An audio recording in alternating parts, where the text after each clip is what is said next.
la Academia de Bacteriología Médica en los grupos 7QV1 sección 1 y 7QV2 sección 2, y además soy investigadora en el Hospital Infantil de México Federico Gómez en el área de genética bacteriana. Bueno, quiero pedirles una disculpa anticipadamente por si escuchan algunos ruidos ambientales, ¿ok? Bueno, vamos a empezar. ¿Cuál es el objetivo de la práctica? Es capacitar al alumno para que realice el diagnóstico microbiológico de las enfermedades del torrente sanguíneo empleando el hemocultivo. Vamos a empezar primero en conocer qué es la sangre. La sangre es un tejido conectivo líquido estéril que recorre el organismo y esta está compuesta por glóbulos blancos, glóbulos rojos, plaquetas y el plasma, que es la parte líquida y sin células. ¿Cuáles son las funciones de la sangre? Bueno, esta va a transportar a las células oxígeno por medio de los eritrocitos, también nutrientes como glucosa y hormonas. Mantiene el equilibrio osmótico de las células, regula la temperatura corporal al enfriar los órganos como el hígado y músculos, donde se produce el exceso de calor. Los glóbulos blancos son la defensa contra microorganismos patógenos y bueno, también aquí vamos a encontrar los factores de coagulación que van a evitar la pérdida de sangre ante algún daño. La cantidad de sangre de una persona va a estar relacionada con su edad, peso, sexo y altura. Una persona adulta tiene entre 4.5 y 6 litros de sangre, es decir, un 7% de su peso corporal. Ahora, como ya les mencioné, la sangre es estéril y la mayoría de las veces el sistema inmunitario elimina rápidamente las bacterias. En el caso de las infecciones intravasculares, el sistema inmune puede ser incapaz de eliminar a las bacterias de la sangre, lo que va a resultar en una infección del torrente sanguíneo o de sus siglas en inglés BCI. ¿Cuáles son las condiciones predisponentes para este tipo de infecciones? Bueno, puede ser una cirugía, traumatismo, enfermedades crónico-degenerativas que podría ser la diabetes, artritis reumatoide o cirrosis. También inmunosupresión con corticosteroides, pacientes con inmunocompromiso o con falla renal, incluso con neoplasias. Esta se debe en parte a la disminución de neutrófilos en circulación. Ahora, les voy a hablar sobre la bacteremia. ¿Por qué? Porque es muy importante. La bacteremia es el crecimiento de bacterias en sangre. Y los tipos de bacteremia que se pueden presentar son estos. Primero, bacteremia transitoria. Esta es cuando no tiene un significado patológico, consecuencia de actividades diarias, como cuáles, pues cuando ustedes se lavan los dientes y cuando se los lavan muy bruscamente, ¿qué es lo que pasa? Hay sangrado de encías. También cuando se hacen diferentes procesos como una endoscopía en donde puede llegar a presentarse este sangrado. También tenemos a la pseudobacteremia, que esta se debe por una mala toma de la muestra. ¿Cuál es la muestra? El hemocultivo. De esto hablaremos más adelante. También puede ser una bacteremia comunitaria, que esta está asociada a cuidados sanitarios en la comunidad. Y la bacteremia nosocomial, que como su nombre lo dice, es adquirida por maniobras en los hospitales. Esto se refiere principalmente a catéteres y sondas. Por su lugar de origen, también la bacteremia se puede clasificar en primaria y secundaria. La bacteremia primaria es cuando la bacteria está presente en una fuente endo o intravascular, que en este caso puede ser un ejemplo, un catéter intravenoso. La bacteremia secundaria es cuando el origen es una fuente extravascular. Un ejemplo, por ejemplo, los pulmones de un paciente que presenta neumonía. Ahora, ¿cuáles son los signos y síntomas de la bacteremia? Bueno, se pueden presentar escalofríos, fiebre o hipotermia, hipotensión, postración, diaforesis, que esta es la sudoración abundante, taquipnea, delirio, agitación, náusea y vómito. Uno de los más importantes es la fiebre. ¿Qué es la fiebre? Es el aumento de la temperatura del cuerpo por encima de lo normal, y esta va acompañado por un aumento del ritmo cardíaco y respiratorio. En esta diapositiva les voy a presentar definiciones que son relevantes en el estudio de las infecciones del torrente sanguíneo. Dentro de estas tenemos a la septicemia. La septicemia es la presencia de bacteremia más signos y síntomas causadas por la invasión bacteriana de tejidos y manifestaciones de toxemia y choque. La sepsis es la infección con respuesta inflamatoria sistémica. La sepsis grave es la sepsis asociada con mala función de órganos, donde se va a presentar hipoperfusión e hipotensión. Hipoperfusión es la disminución del flujo de sangre que pasa por un órgano, y la hipotensión es la baja presión arterial. También se puede presentar el choque tóxico, que es una sepsis con hipotensión, y esta requiere terapia. A continuación, les voy a mostrar un video que les explica qué es la sepsis para que les quede más claro. A continuación se los La sepsis. El cuerpo humano, para defenderse de las infecciones producidas por gérmenes, como bacterias, virus u hongos, dispone de defensas que generalmente resultan eficaces y les permiten superar la situación sin consecuencias. Sin embargo, a veces nuestras defensas no son capaces por sí mismas de eliminar la infección, incluso con la ayuda de fármacos antimicrobianos, como por ejemplo los antibióticos.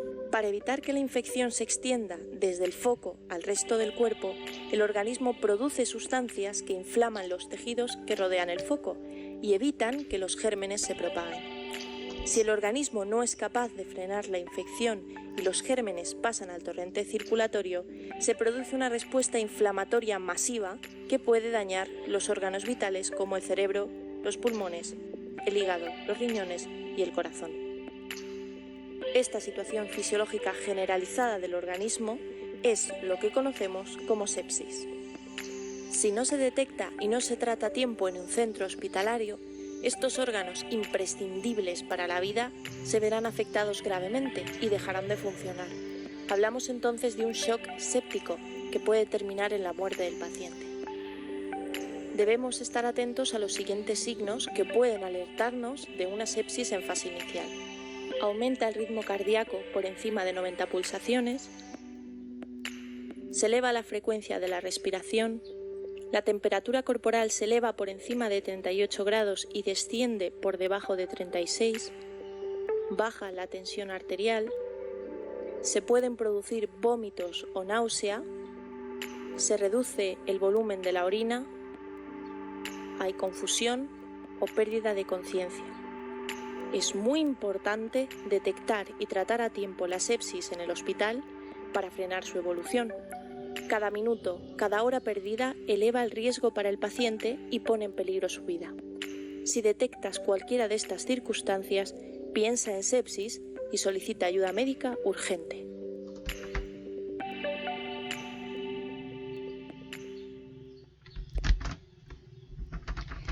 Ok, espero que con este video, chicos, les haya quedado más claro qué es la sepsis. En España.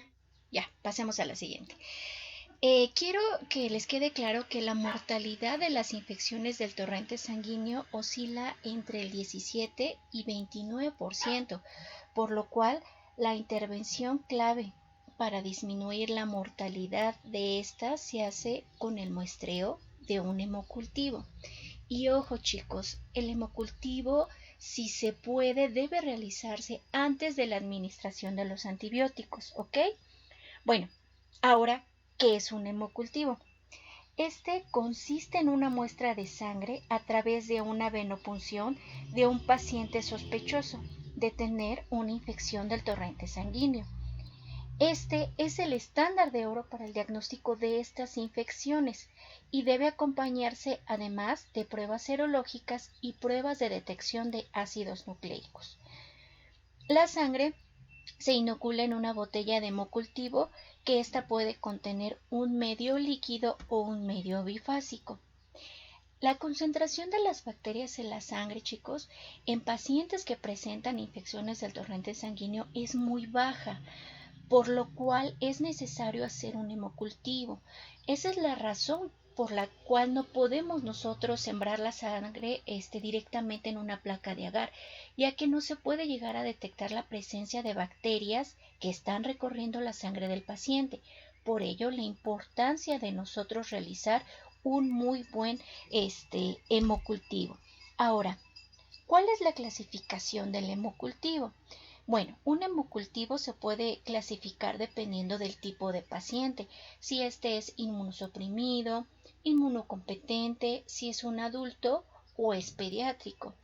La toma de la muestra se hace periférico o central y el hemocultivo se puede realizar para diferentes microorganismos, entre estos anaerobios, aerobios, fastidiosos, micobacterias u hongos.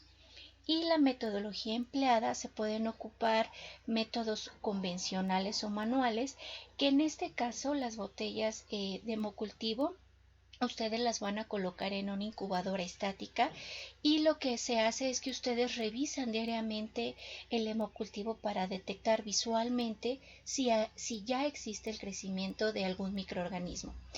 En el caso de los sistemas semiautomatizados o sistemas automatizados, aquí durante la incubación las botellas se van a agitar continuamente en el equipo automatizado.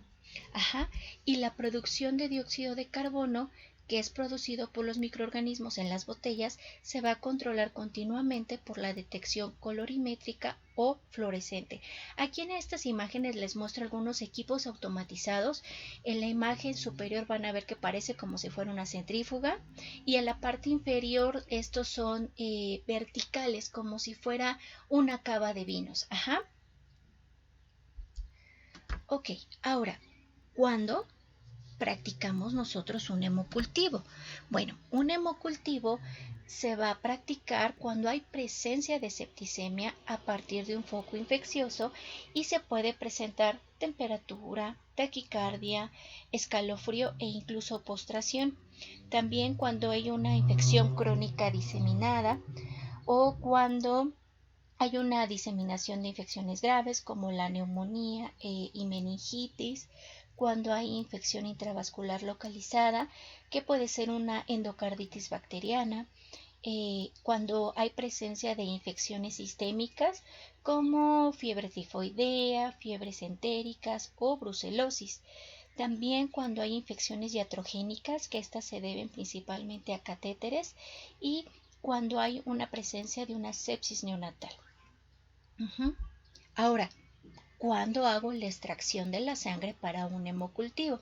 Bueno, se recomienda que cuando haya un pico febril, o si se indica antes, si el médico así lo indica, se hace. También, como yo les mencionaba anteriormente, se debe de realizar antes de comenzar con el tratamiento antibiótico, ya que si se toma el hemocultivo cuando al paciente ya se le dio un antibiótico, esto se va a ver reflejado en lo que ustedes puedan o no encontrar en un hemocultivo. Ahora, si existe una bacteremia, no importa cuándo hagan ustedes la extracción del hemocultivo, chicos. Ustedes la tienen que hacer cuando hay una presencia de bacteremia. ¿Qué necesitan para el hemocultivo? Necesitan frascos de hemocultivos. Regularmente se recomienda que se tomen dos: un hemocultivo para anaerobios y un hemocultivo para aerobios. También necesitan jeringas con aguja intravenosa o las palomillas. Necesitan antisépticos como la clorhexidina al 2% o alcohol isopropílico al 70%, gasas y guantes, todo estéril. Además van a necesitar su liga para poder hacer el torniquete, y bueno, en el caso de que no tengan guantes estériles, guantes que no estén estériles. Ahora, ¿cómo se hace la toma de sangre para el hemocultivo? Con esta imagen quiero explicarles cómo se hace la toma de sangre para un adulto. Primero, el proceso de la recolección es muy importante porque es una de las primeras etapas que ustedes deben de cuidar para tener e identificar a su microorganismo. Para esto se requiere que ustedes apliquen un torniquete en el brazo, palpan la vena que van a ocupar para extraer la sangre y posteriormente aplican en círculos concéntricos de adentro hacia afuera el antiséptico que ya les mencioné, que puede ser el alcohol isopropílico al 70% o la clorhexidina al 2%. Después de que ya hicieron su antisepsia, la vena ya no la deben de tocar a menos que sí estén utilizando guantes estériles. Posteriormente, que ya identificaron todo la vena, la van a perforar ya sea con una jeringa o con una aguja de mariposa para que así se aspire el volumen suficiente de sangre para que éste llegue directamente al frasco de hemocultivo. Una nota, chicos, muy importante: los frascos también deben de limpiarse con antiséptico. Y deben de rotularse con los datos del paciente antes de que ustedes hagan la extracción. Ya saben, ustedes llegan, se presentan con su paciente, le indican el procedimiento que van a realizar y toman los datos del paciente. Si pueden, en ese mismo momento ustedes rotulan sus frascos de hemocultivo y proceden a hacer la toma. No se les olvide que deben de rotular sus frascos. Esto es un paso muy importante. Ahora, se puede ocupar un anticoagulante. El recomendado es el poliantenel sulfonato de sodio, que se recomienda concentraciones de 0.25% o 0.050%. ¿Por qué? Porque este anticoagulante inhibe el efecto de algunos aminoglucósidos, inactiva polimorfonucleares y disminuye el poder bactericida. También algunos hemocultivos pueden estar adicionados con saponina. Esta es más ampliamente utilizada en botellas de anaerobios y en el sistema automatizado Bactic. Ahora quiero presentarles otro video que me parece muy importante, ya que en este video les van a mostrar la obtención de una muestra de sangre para un hemocultivo en menores de 5 años y con sospecha de meningitis o neumonía. ¿Por qué es importante que ustedes vean este video? Porque si ustedes en un futuro se quieren dedicar al área clínica, pues a lo mejor y les toca tomar un hemocultivo a un niño o a un bebé, no solamente adultos. Entonces deben de saber cuál es la manera correcta. Creo que es más fácil que ustedes lo puedan ver visualmente. Entonces, se los pongo y ahorita seguimos con la plática.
Bueno, como vieron en el video nos muestra cosas importantes y que ya venimos haciendo en el laboratorio. Primero, el lavado de manos. No sé si lo checaron, pasó un poco rápido, pero se hizo un lavado de manos. Por eso nosotros siempre que ustedes llegan al laboratorio de bacteriología médica les decimos, chicos, llegan, se lavan perfectamente las manos, terminan, hacen su desarrollo experimental, se lavan nuevamente las manos y se van del laboratorio. Y bueno, viendo ahorita la situación con el COVID-19, vean la importancia de un buen lavado de manos. También en el video ustedes pudieron observar la cantidad de volumen de sangre que se toma para los niños, para los bebés. Además, en este video ustedes pudieron observar un equipo automatizado, que era el que les decía que son como verticales, que parecen como las cavas de vino. Ajá. Vamos a continuar. Ok.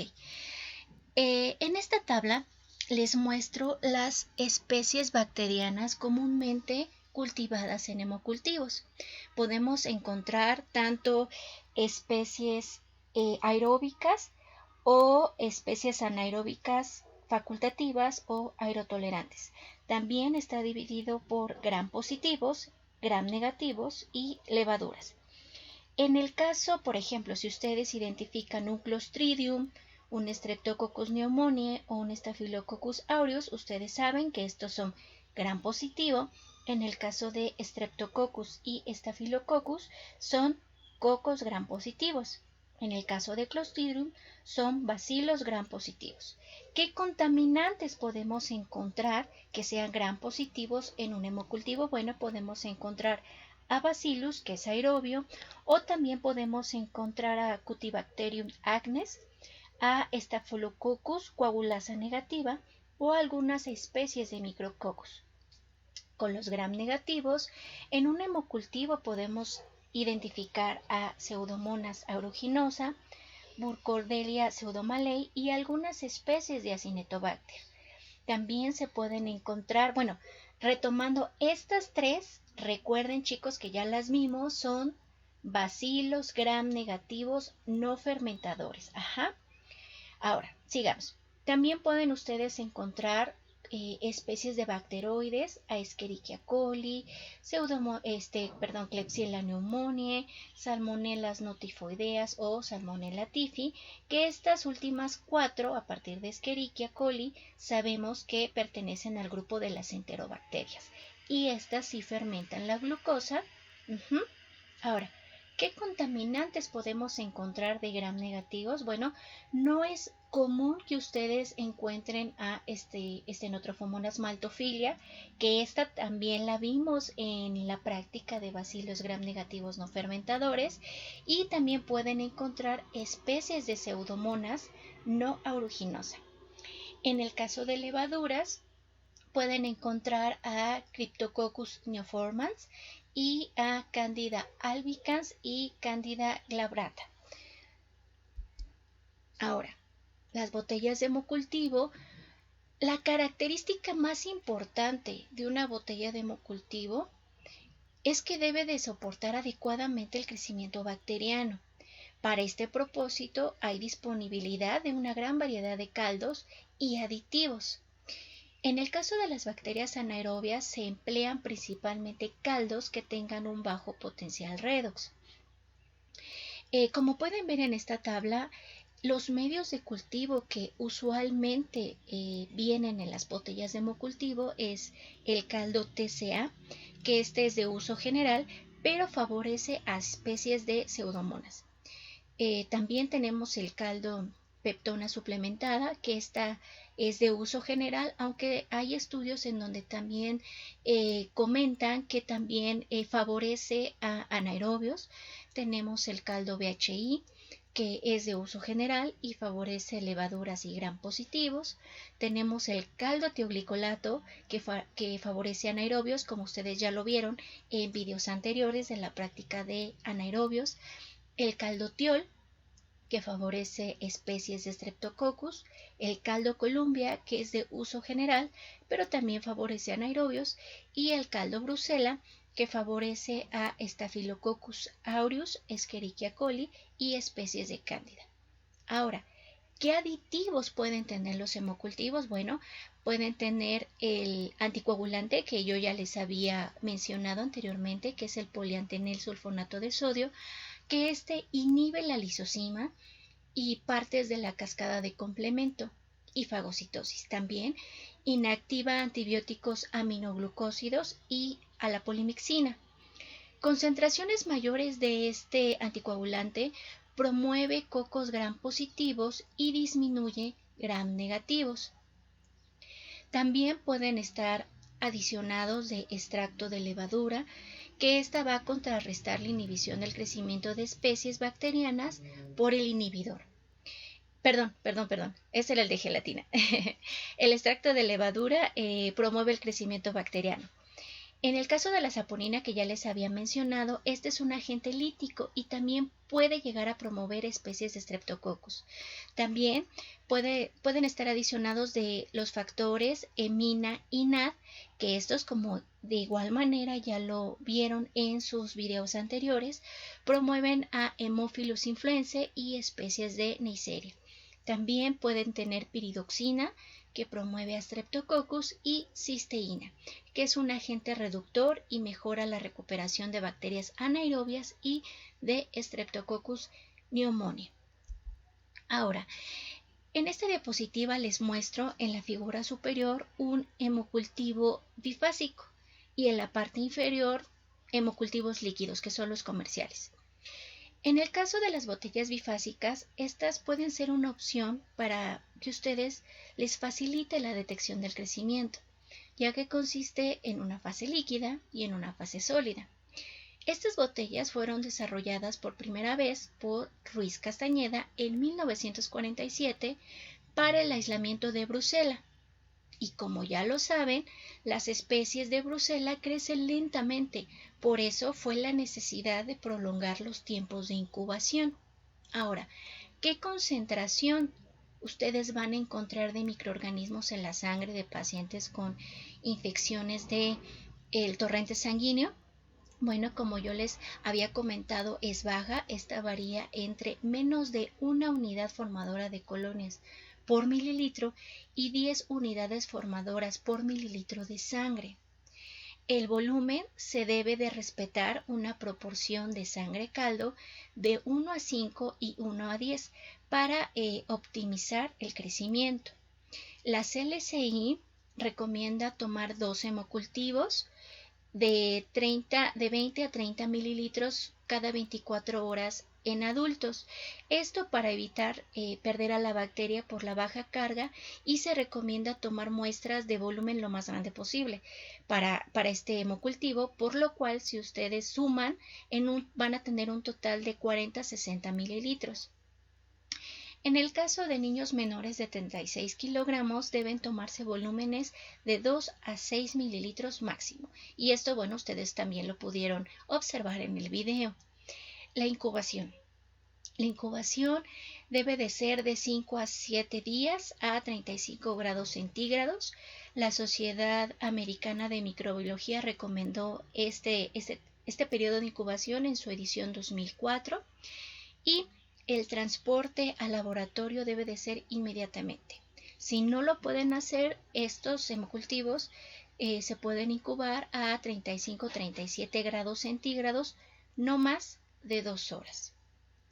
Ahora, ¿cómo ustedes van a saber si en el hemocultivo tienen crecimiento? Bueno, la detección de crecimiento en las botellas de hemocultivo va a depender de los cambios visibles en el caldo, y estos pueden ser turbidez, hemólisis o producción de gas. En esta imagen, en el inciso A, ustedes pueden ver un hemocultivo con formación de biopelícula en la superficie. En la imagen del inciso B, ustedes pueden ver un hemocultivo que presenta gas. En el inciso C nos hacen una comparación de una botella sin crecimiento y una botella con crecimiento. Vean cómo se ve la diferencia de la turbidez. En el inciso D, ustedes ven en un hemocultivo lo que se conoce como bolitas de hojaldre. Ahora, En la mayoría de los hemocultivos solo va a crecer un microorganismo, pero sí se pueden presentar infecciones polimicrobianas. Estas constituyen alrededor del 6% de todos los episodios de las infecciones de torrente sanguíneo, ¿ok? Bueno, tienen su hemocultivo. ¿Qué deben de hacer? A las 24 horas, chicos, ustedes deben de hacer una tinción de Gram. Por ello, la importancia de que hagan una buena tinción de Gram. Por eso siempre les decíamos en el laboratorio, realicen una muy buena tinción de Gram. Esta tinción de Gram para el hemocultivo se va a fijar con metanol. Y no olviden que se debe de hacer a las 24 horas. Ustedes hacen su tinción de Gram y notifican al médico ustedes qué identificaron en la tinción de Gram. No se van a esperar hasta que tengan ustedes el crecimiento en las placas de cultivo. Ustedes todo lo hacen a la par. Si pueden, ustedes informan al médico qué encontraron en el Gram. ¿Ok? Ustedes siguen con su marcha de trabajo, tienen sus placas de medios de cultivo y posteriormente, pues, ¿qué hacen? Bueno, realizan pruebas de identificación y sensibilidad a los antibióticos. Ahora, ¿en qué cultivos, en qué medios de cultivo ustedes van a sembrarlos? Bueno, los subcultivos de hemocultivo se recomienda esta batería, que ustedes siembren una gelosa chocolate, una gelosa sangre de carnero al 5%, una gelosa sangre hemina menadiona, una gelosa sal manitol y una gelosa McConkey. Todos estos medios, si se fijan, tienen un propósito. Bueno, en gelosa chocolate, ¿qué van a encontrar? Ahí pueden identificar a Haemophilus influenzae o las diferentes especies de Neisseria, al igual las diferentes especies de Haemophilus, ¿verdad? ¿Y cómo se va a incubar esto? En condiciones de CO2. También la sangre de carnero al 5% nos va a permitir que crezcan todos aquellos microorganismos que no son exigentes. La gelosa sangre hemina menadiona, de igual manera, si recuerdan sus videos anteriores, el propósito de esta gelosa es para poder aislar anaerobios. Por tal motivo, ustedes la van a incubar en condiciones de anaerobiosis. También tenemos la gelosa salimanitol, que en esta el propósito es identificar cocos gram positivos, principalmente el género de Staphylococcus. Y por último, la gelosa McConkey, que esta nos sirve para identificar bacilos gram negativos. Como pueden observar, chicos, cada uno de los medios nos va a indicar qué microorganismo pudiera estar relacionado con el hemocultivo de nuestro paciente.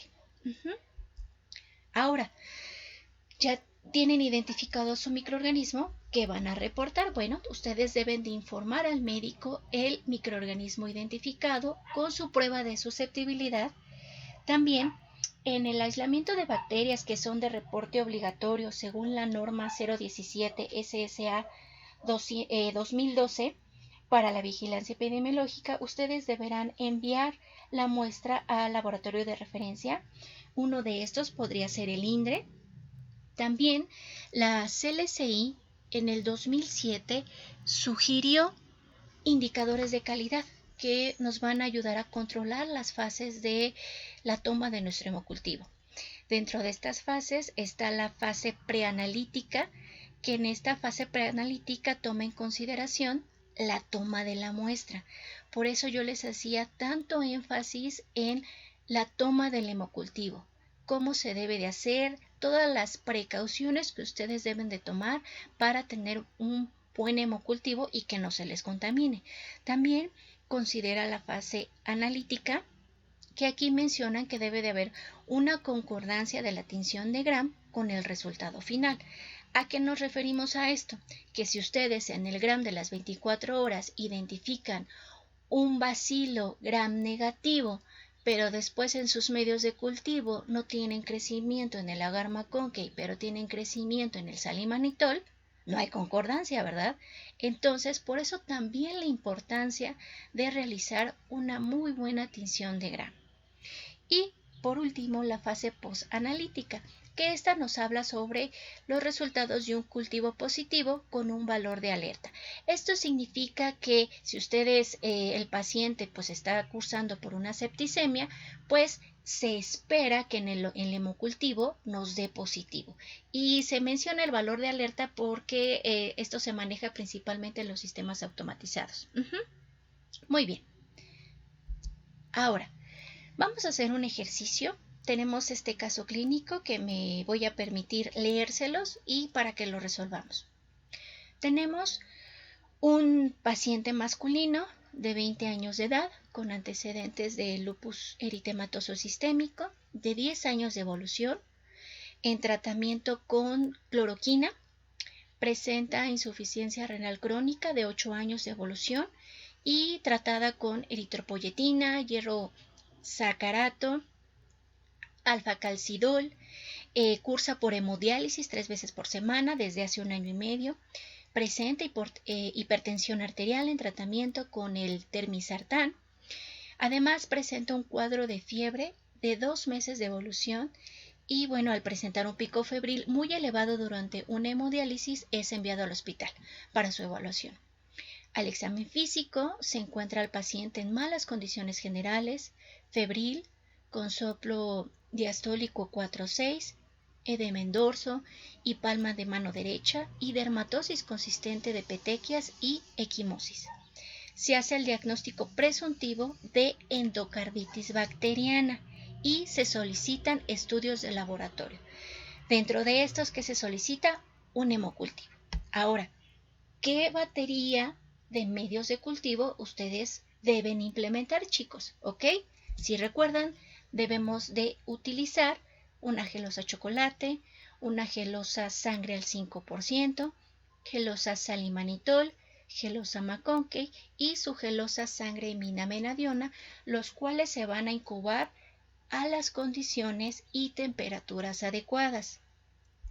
Ahora, ¿qué encontró el laboratorista a las 24 horas en su gram? Bueno, encontró cocos gram positivos, como pueden ver ustedes en la imagen, y están agrupados algunos en racimos.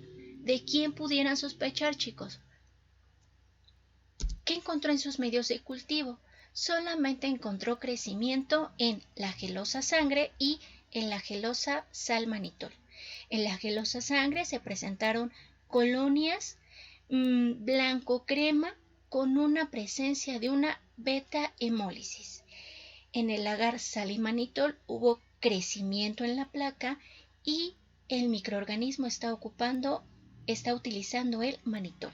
Ahora, de las especies de importancia médica de Staphylococcus, ¿de quién podríamos sospechar? ¿Quiénes son manitol positivo? Estas podrían ser Staphylococcus aureus o Staphylococcus saprophyticus, porque si recuerdan, Staphylococcus epidermidis es manitol negativo. Ahora, ¿qué sería lo siguiente que ustedes deben de hacer para comprobar que sea Staphylococcus? Bueno, si recuerdan, deben de hacer las pruebas de catalasa, que debe de darle positiva, y la prueba de oxidasa, que debe de darles negativa. Ok, todo va bien, todo va perfecto. Ahora, ¿qué pruebas bioquímicas deben ustedes aplicar para llegar a la identificación de su género y especie? Bueno, si recuerdan, deben de hacer una prueba de coagulasa que para el caso de Staphylococcus aureus debe de dar positiva, no así Staphylococcus saprophyticus. También, como es un manitol positivo, deberían de meter una prueba de la sensibilidad a novobiosina. En este caso, el microorganismo es sensible.